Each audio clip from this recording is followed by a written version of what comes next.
Bonjour, je vous l'ai promis il y a quelque temps, c'est de revenir sur certaines des grandes peurs qui m'habitent en pensant qu'elles étaient très certainement partagées. Et puis le temps a filé et en fait je reviens ce soir avec le premier thème, la première grande peur qui est cette peur de la guerre qui je pense n'a jamais été aussi importante sur le territoire européen. Alors qu'est-ce que je voulais vous dire sur ce sujet? Eh bien, mes inquiétudes, elles se sont amplifiées suite à l'élection de Trump en novembre 2024.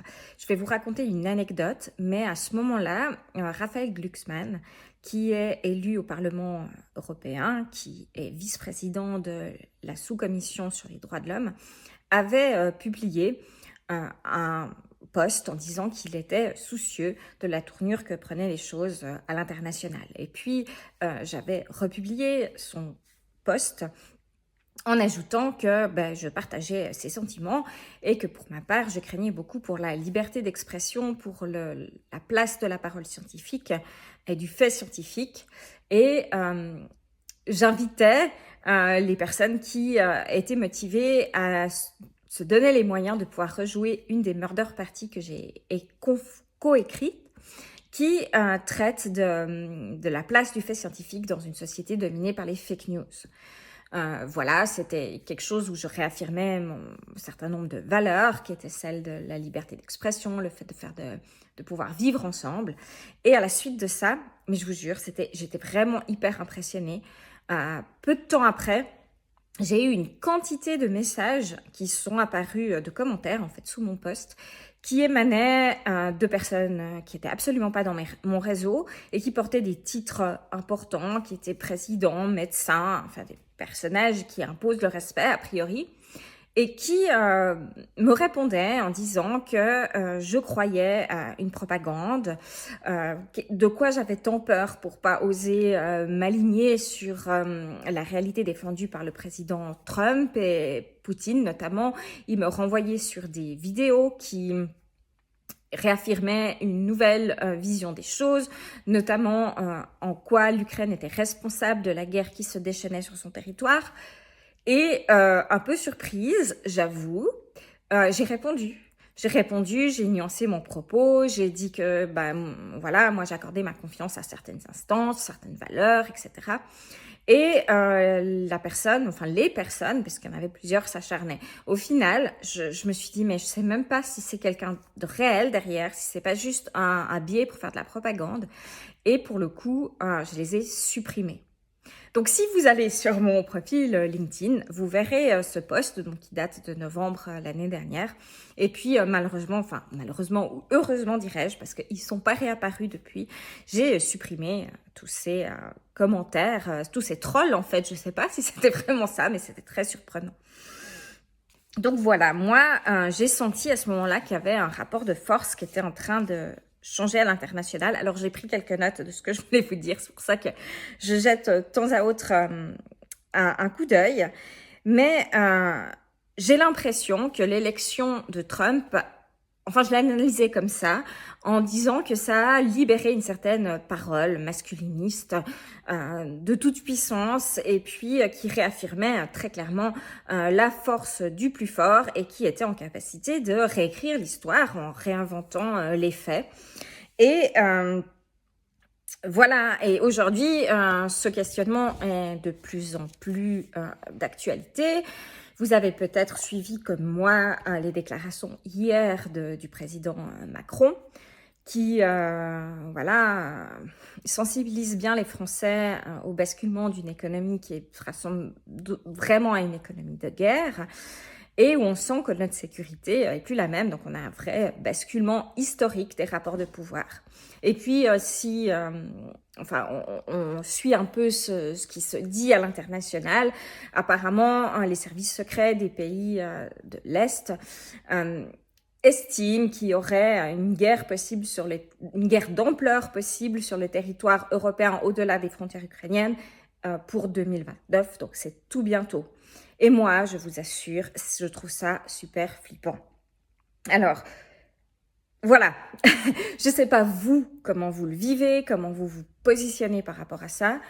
Ce qui m'inquiète peut-être d'autant plus, c'est ce sentiment que on n'est pas prêt, mais surtout qu'on est très passif. J'ai l'impression on affirme assez peu quelles sont nos valeurs et qu'on n'y croit qu'à moitié en se disant non, non, ça n'arrivera pas.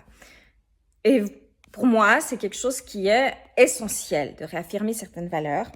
Alors, pour vous dire, j'ai pas le temps, finalement c'est le réflexe que j'ai eu quand tous les trolls sont arrivés sur mon profil LinkedIn, c'est que j'ai pas le temps de répondre et d'ailleurs j'ai pas la connaissance suffisante pour répondre de manière tout à fait documentée et légitime à tous les contradicteurs, mais je me suis repenchée dans la Déclaration des droits de l'homme et du citoyen, dont la première version date de 1789, donc qui est voilà, le cœur de la Révolution française, qui est très largement inspiré de toute la philosophie des Lumières.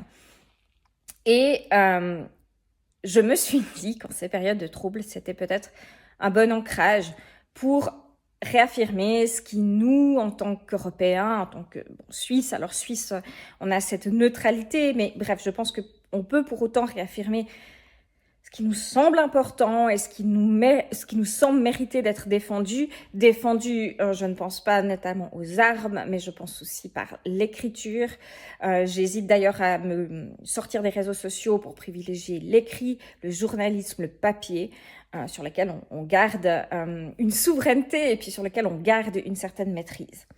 Donc voilà, je vous invite peut-être à faire de même, à reparcourir cette déclaration des droits de l'homme, qui dit que les hommes naissent égaux, les hommes naissent libres et égaux en droit.